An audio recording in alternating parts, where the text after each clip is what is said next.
On 30th May 1832, Two people picked up guns. One was loaded, one wasn't, and the next day, Evariste Galois perished from peritonitis caused by gunshot wounds. That was one of the most brilliant that humanity lost in their duel over a mere coquette. That was the self-fulfilling prophecy made by Galois himself just a year ago.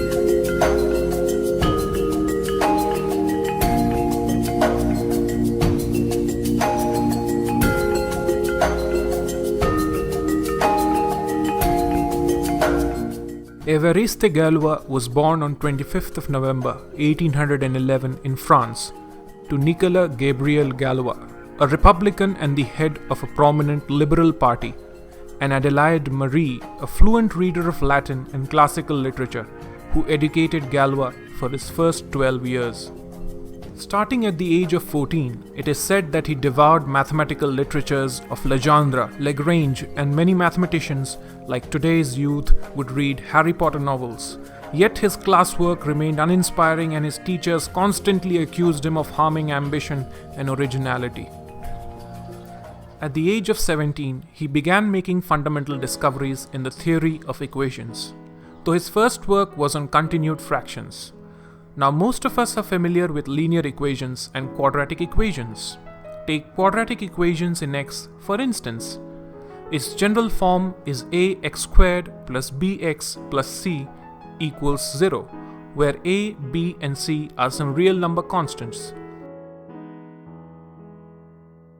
The x for which the value of such a polynomial vanishes is called the root for that particular equation.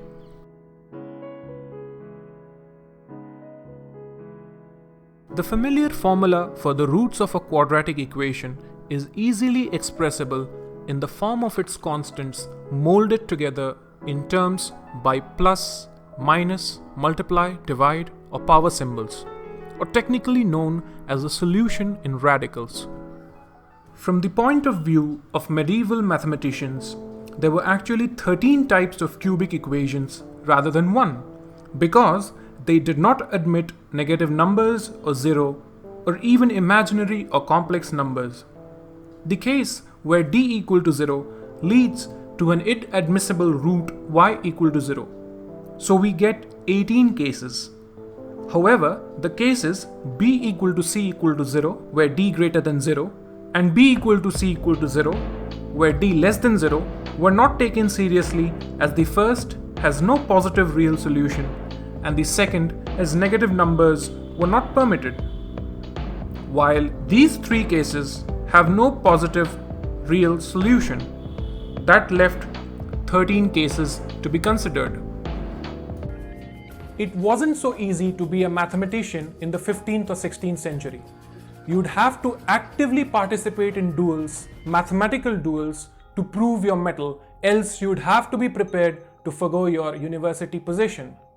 To cope up for such duels, mathematicians used to come up with secret weapons to prepare for such duels, such as solutions to the cubic single variable polynomial equations. Scipione del Ferro first solved a relaxed version of this equation known as the depressed cubic equation in the 16th century. He taught his method to his pupil Antonio Mario Fior, who, armed with this weapon, challenged Niccolo Tartaglia, which interestingly resulted in the latter's discovery of this method to solve this particular type of depressed cubic equations. Cardano persuaded Tartaglia to tell him the solution, first in a cryptic verse and then with a full explanation, after swearing he would keep the solution secret, but he felt free to publish after he found the posthumous papers of Del Ferro. However, Cardano went further and solved the cubic problem completely.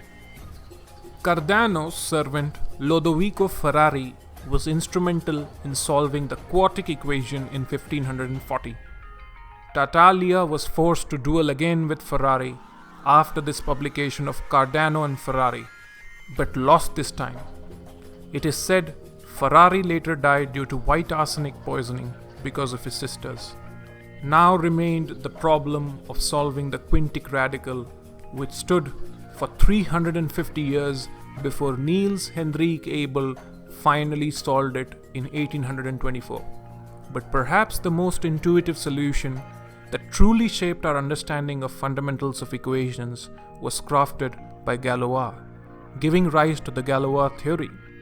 And both of them concluded it was impossible to have a solution in radicals to the quintic. Before moving on to discussing this intuition, let us take a look at some of the intermediate steps by Galois which led up to this proof, and have applications today in cryptography and enable us to play CDs, create QR codes, and see perfect images from outer space, understand the symmetry of molecules, and later Gauss used it to prove the constructibility of polygons using ruler and compass method. Consider a finite set of integers or any other elements. If any two elements are combined using a binary operation or an operation that works on two operands to give a result, and the resultant falls in the same set, we say the set is closed under this binary operation. Using the same set and the binary operation, if two or more elements can be combined to produce the same resultant element in any order, we call that binary operation for the set to be associative and commutative. If there exists an element labeled 1 for which any element in our set combines in any order in order to give the same element, is called the identity element, and the property is known as the existence of identity. If there exists an element with which we can combine any element in our set to get the resultant as the identity element, we have the existence of an inverse. Pause the video to come up with a clever set of your own satisfying these properties.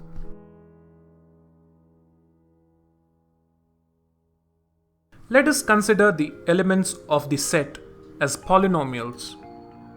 For our purposes, we can relabel the x, y, and z axis as x squared, x, and unity, respectively. Now, our set shall be called an extension field. If we restrict our coefficients modulo 2, that is, they can be only 0 or 1, we can say that we formed a Galois field, GF 2 cube, of size, you guessed it right, 2 cube or 8 elements, where we can have our 3 dimensions as x squared, x, and 1, similar to the binary numbers case, where the axes can be thought of as 2 squared, 2 power 1, and 2 power 0, that is setting x to be equal to 2. For 3-digit binary numbers, or 0 to 7 in decimal notation.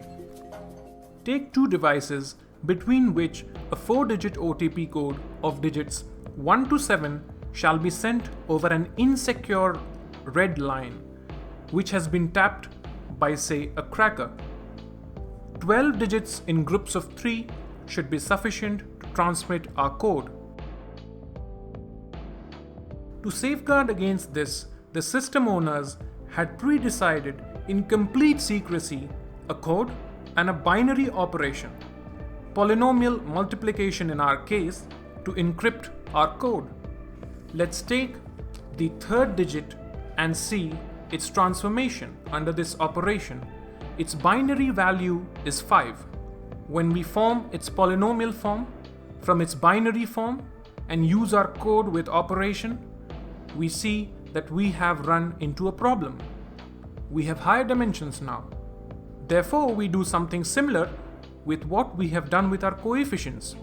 We reduce it with the next higher irreducible polynomial, that is, a 1 degree higher polynomial, which cannot be factored into simpler forms, or irreducible polynomials. For example, x squared plus 1 is equivalent to x squared minus 1, as our coefficients are modulo 2, and x squared minus 1 can be expressed as x plus 1 into x minus 1. After that, our remainder shall have the required dimensions. Now our cracker can't make out our OTP easily, But the property of finiteness and order flexibility may allow the cracker to see through our process. Therefore, Galois fields are used today only in elliptic curve cryptography or AES in intermediate steps to shuffle or reorder bits of data. Before moving on to his final bit of proof of how the fifth degree equations are unsolvable in radicals, it's worth noting that Galois was rejected twice from the most prestigious math universities of France that time, on one account due to an incompetent examiner being baffled by his arguments in an oral examination. Even though Poisson failed to understand Galois' work, Cauchy had recognized his work's merit. His work was once lost on account of Fourier's death, who had received it as an entry to a Grand Prix prize of the Academy, which was later won by Niels Henrik Abel and Carl Gustav Jacob Jacobi. Galois was openly politically critical, and he was expelled for writing letters criticizing his institute's director, who stopped the students from making history by protesting against Louis Philippe, whom Galois criticized standing in the middle of a square amid cheers in a heated protest, for which he even got arrested. That was the revolutionary Galois, whose ideas were no less revolutionary. Take the example of a ninth degree polynomial equation, x power 9 minus 3x power 6 minus 6x cubed plus 18. We know it is solvable as it can be factorized into x cubed minus 3 and x cubed minus 6.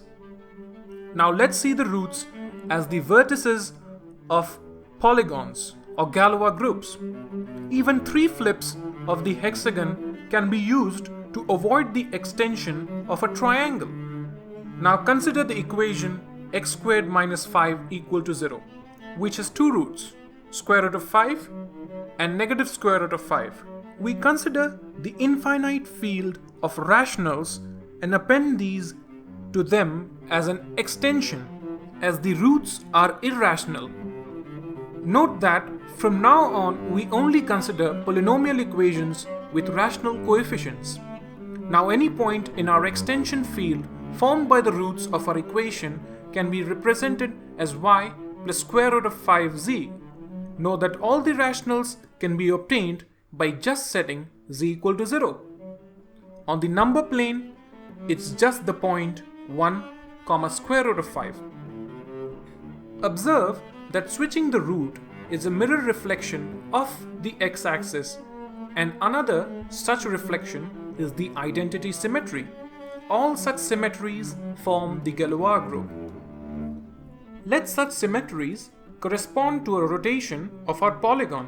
Note that the plus, minus, multiply and divide operations are still closed in our field, and we can say that for any symmetry, phi of A dot B equal to phi of A dot phi of B, where dot can be any of the operations mentioned.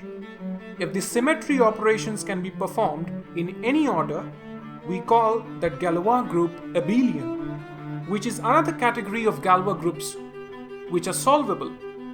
It was then shown that S5, or the Galois group corresponding to the quintic equations, is insolvable, and thus Galois obliterated a 350-year-old problem. Speaking of S5, chemists usually think of a cyclohexene or benzene molecule and its symmetries. Such group theory concepts and Galois theory concepts are useful in physical chemistry group theory applications. Days before his death, which he was certain would happen as per his prophecy, he exposed his great works, of which another mathematician remarked as it being the greatest literature in the history of humankind in terms of profundity of ideas and novelty. Had Galois not lost his father and not fallen victim to the infamous Coquette, we would have seen more marvelous works from him. Even then, in his last moments, Galois asked his brother Alfred not to cry, as he would need all his courage to die at 20. Had Galois lived longer, maths as we know it today would have been radically different. These animations and videos that you see take a lot of effort to produce. Please consider liking, sharing, subscribing, and commenting. Thank you.